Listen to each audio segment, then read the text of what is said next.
I think for next year's DPC system, I really hope they bring back invites, in some form or shape. It feels really hard.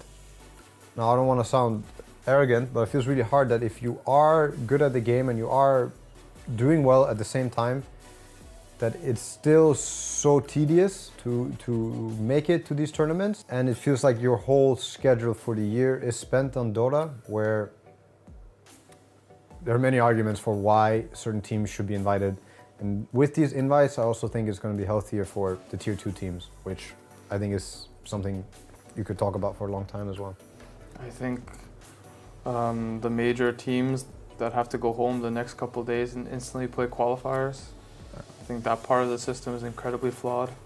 And I think, pretty sure every single team that was supposed to do well ended up doing well, so the whole qualifier system just ruined it for the tier 2 teams because they have to play minor and stuff. I think it should involve more tier 2 teams, because that way the scene will grow a bit more. Since a lot of tier 2 teams just fall really short from qualifying to majors or even to minors. So I feel like if they're a bit more included in the DPC system, it might spark up some new players or some new teams that will find solace in the knowledge that they will make it or that they can have an impact. I also think the major system is kind of it's pretty flawed in a way that top teams have to qualify too for majors. You play a major, you get top 1, you get first place, and you have to play qualifiers. Even the last Paris major showed there's 4 European teams in the top 6, and only 3 can qualify for the next major. It's ridiculous, actually. What is this? This shouldn't happen. Yeah. You have a qualifier, top 6 teams, last major, playing for 3 slots, 4 teams. What the actual fudge? Yeah, what the fudge indeed. What the fudge?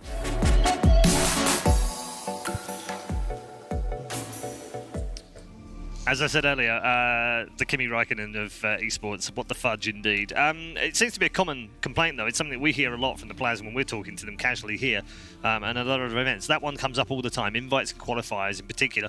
CS do this where they have the top 8 come back. They automatically get legendary status. They're all automatically invited in the major. Do you want to see something like that?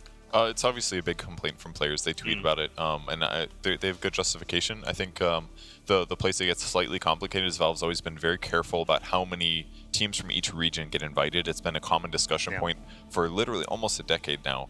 So I think it's that hard balance where they want to make it seem unimpartial. Especially last season, what happened was there was teams like EG that got invited to every single event because everybody wants EG to be there because they're popular. They bring in the viewership. That's going to help the tournaments make money. So they get invited too much, and then everyone says this isn't fair. EG has more time off because they always get invited. They never have to play qualifiers. So then Valve says, all right, let's make it fair.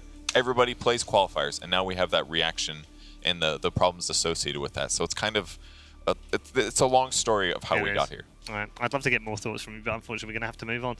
It is a very interesting subject, as I said. Share your thoughts on social media, share them on Reddit as well. We'd love to hear them, and keep that discussion going, because the only way Valve are going to change things is if you guys let them know. We're going to take a break here at ESL 1 Birmingham, and when we come back, our attention will be directed to Group B, where things are very, very messy.